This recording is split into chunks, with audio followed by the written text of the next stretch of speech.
School can try, but it's only going to do a limited job at teaching you about yourself, the world, and your relationships. Here's how to be a student of life. If you, like me, are someone who has always loved school, maybe this is what comes to mind when you think of learning. You think paying attention in class, you think reading the textbook, doing well in exams, taking tangible courses. And maybe you think that this is what it looks like to be procrastinating your learning. Traveling, talking to people, going to events, reading books for fun, relaxing, partying, socializing. As a very high-achieving academic teenager, that is what I thought too. I was convinced that to be successful, to learn a lot, that meant studying, that meant keeping my head down, and that somehow relaxing or meandering was in opposition to my goal of growth. In many ways, this is a product of hustle culture, a system which really prizes us on our output, on tangible output like grades, like money, like career wealth, and it's a lot harder to see things without tangible output as valuable, which is why we often think that resting can be considered lazy. We can't necessarily feel or see the learning that comes from these experiences. Today I want to talk to you about how my view of learning has shifted so dramatically in the last few years, since going to university, since traveling a lot, since reading widely, through gaining a lot of critical thinking, and just really try to inspire you to see learning as different. Especially if, like me, you have graduated, I want to show you that being a student of life is just as valuable. The formal education system teaches you a set curriculum. This curriculum is full of so much incredible knowledge, which really does shape how you see the world, helps you become an incredible, knowledgeable human. But it is also a limited curriculum, and you have to think, who decides what goes into this curriculum? Who decides what I'm learning and why I'm learning it? This is mainly the job of the government, and so our education system is tailored to certain ideals that they want the people of their country to have. For example, I never really learned about world history in my history class. I only really learned about British history. Give me some Tudors, give me some Protestantism, but I actually only learned about the sides of British history that the government wanted me to know. For example, even though it is arguably the biggest chunk of British history and how it shaped the world and shaped Britain, we never learned at all about colonialism. The only time it was ever mentioned in geography or history was, oh yeah, at one point in time the UK owned a third of the world's landmass, and it was something almost celebratory because the UK wanted to cultivate this idea of pride in our nation. Except in reality, colonialism looked like Britain killing millions of people, forcibly erasing languages, stealing goods from people, killing anyone who rebelled. It was not really a rosy time for a lot of people, and I just never learned that. And how did I learn that? How did I get that critical education? It was mainly through speaking to people, through meeting people from ex-colonial countries, so social media, watching documentaries, following my curiosity. And you know what we did learn in history class? We learned a lot about World War I and World War II. And why is that?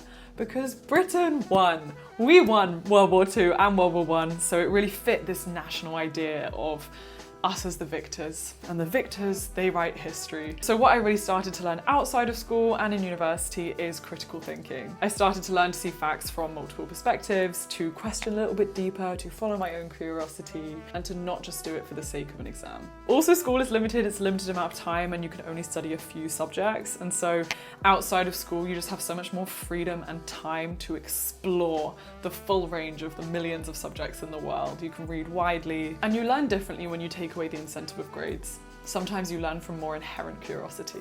One of the places where I have genuinely learned the most from just following my curiosity is online learning communities like Skillshare. So many incredible new skills on Skillshare. It's amazing. Everything from creative writing to productivity to UI UX design to using AI for creatives. I've taken so many of their courses over the last few years, and recently I made my own course. I made a 20-episode course diving deep into the science of learning. I teach you how to learn based on science, 5 of the best revision techniques, a framework to know if you're learning in a productive way, and of course, how to increase your motivation. I poured not only a lot of my cognitive science degree into this, but also so much of my heart and love and time and energy, and I just really hope that this course helps you guys if you're struggling with school or motivation. And of course, I want this course to be accessible for you guys, which is why the first 500 people can click the link in my description and get a 1-month free trial of Skillshare to go watch my course, to watch all the incredible classes on there. First 500 people to click it get it fully for free, so go, go, go. Happy learning! A lot of people conjure this image when they think about traveling. They think vacations by the pool, they think chilling by the beach, they think let me get my sangria. And while that is valid, we love a holiday, I love to think of travel as this way to explore new cultures, to see how life is lived in places that you're not familiar with. I went solo interrailing during my gap year, and it absolutely transformed my perspective on the EU, on being British, on, you know, this like continent that I guess I'm part of. I started to learn about how others perceive British people outside of Britain, and then to compare that to how British people view British people. I started to question how many of my personality traits were inherently mine, or if they had come from my British identity. Like, am I intrinsically a people pleaser and polite, or am I just like that because British culture makes me like that? And it empowers you to make this choice about how you want to be from then on. You start to see your personality and traits as more malleable. Through traveling, you also start to ask more questions, right? Like, why is it that the economy of Argentina is so bad? Like, why is that? Why is it that people in Portugal have a much more chilled approach to life than people in South Korea? And as you start to generate these questions, you start to dig deeper, you generate even more questions, you start to look into history, you look into politics. There's just so much to be learned, and it's also intricate and interconnected in a way that school doesn't necessarily encourage you to do, like this really interdisciplinary approach to looking at the world. And obviously traveling is a privilege, but I truly believe that if you have this desire to travel, you will find the opportunities because they exist. I won my Interrail pass for free at 18 when I didn't really have that much money. I also lived in rural Uganda for 3 months during my gap year, and that was paid for by a program. I then studied abroad in 6 countries with my university, and pretty much everyone on this program was from all around the world. I was the only British person, and you know, all their visas were sponsored. Also, 90% of people had scholarships. If you have the desire to do it, you can make it happen. And I think the main thing that traveling gives you is this understanding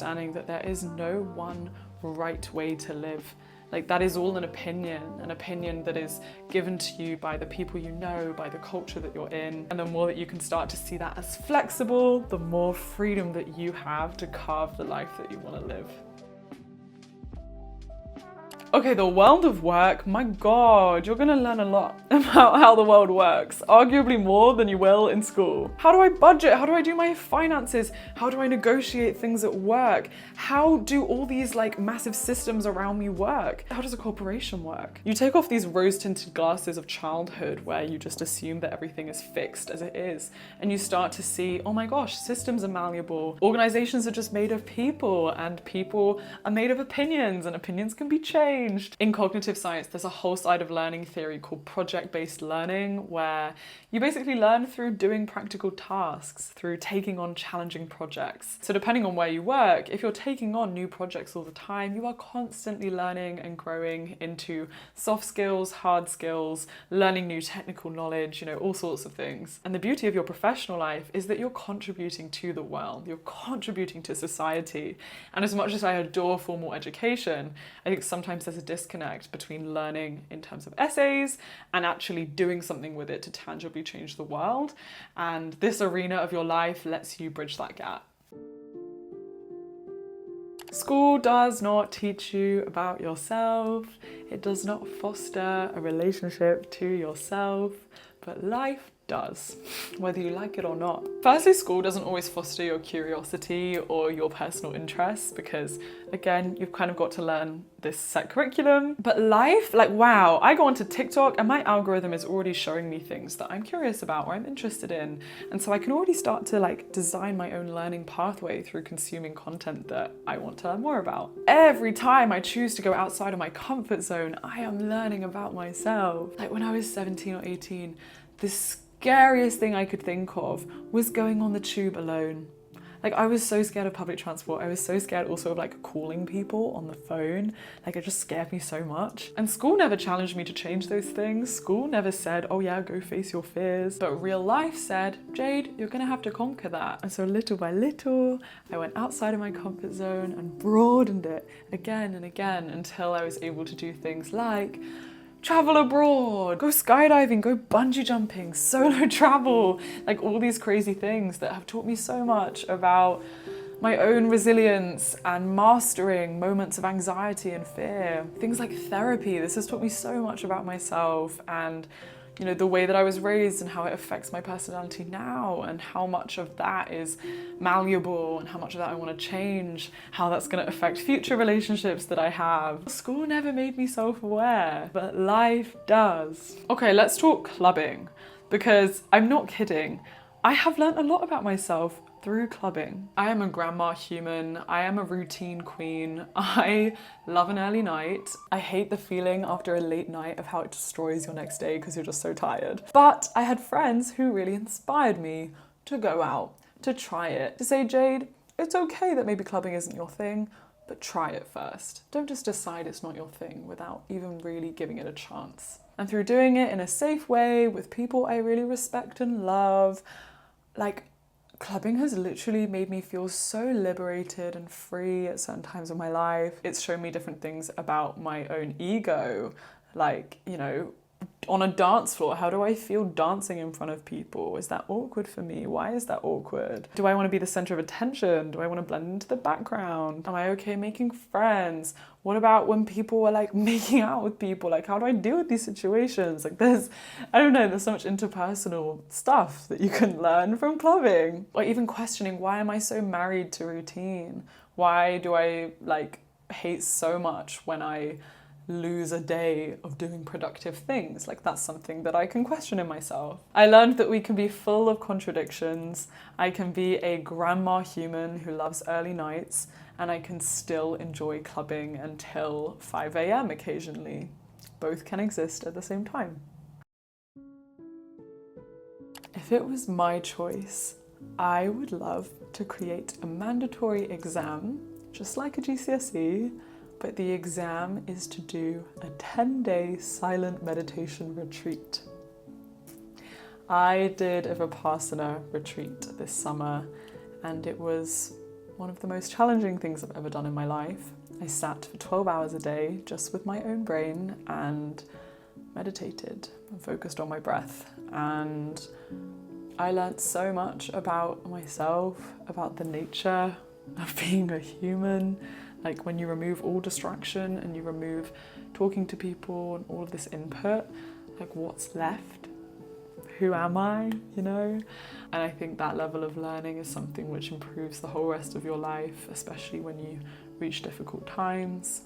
It allows you to retreat back into something real in yourself that exists no matter what your external circumstances look like. There is so much to be learned about the nature of ourselves and the nature of life in stillness, in peace, and in rest. Maybe you don't earn money from it, but you earn way more important things. Relational learning, oh my God. Things like learning how to work in a team, learning how to work on your own.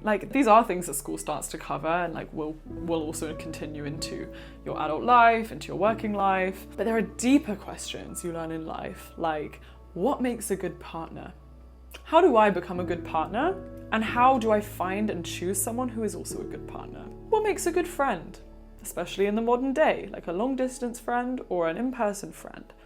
What makes a good relationship, and how do I foster that? School is not going to teach you the lesson of what makes you feel happy and fulfilled.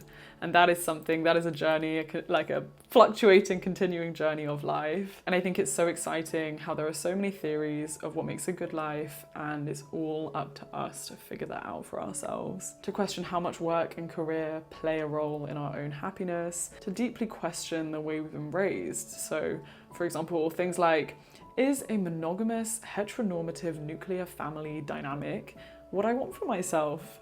I think going out into life makes you question that. How much does religion and faith play a role in my happiness? How do you ward off loneliness? How do you maintain good mental health? How do you maintain good physical health? School is amazing, and I'm so grateful for my education, especially my university education. And I want to study more, and I want to keep reading more, and I want to keep learning more, and I want to keep soaking up the beauty of formal education. But life is also amazing, and life is full of so much learning if you are willing to open your eyes and see it. And I just can't wait to keep being a student of life. There's so much goodness that we all still have to learn.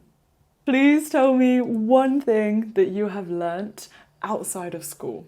One life-changing thing about the world or about yourself that you have learnt, not because of formal education, but because of your own curiosity, a conversation, a book, anything. Let's inspire everyone in this corner of the internet to keep learning beyond school. Comment me a world emoji if you got to this point, and I'm sending you so much love and big hugs from afar. I love that I get to talk about my love of learning. Life is amazing. Have a good day, guys. Bye!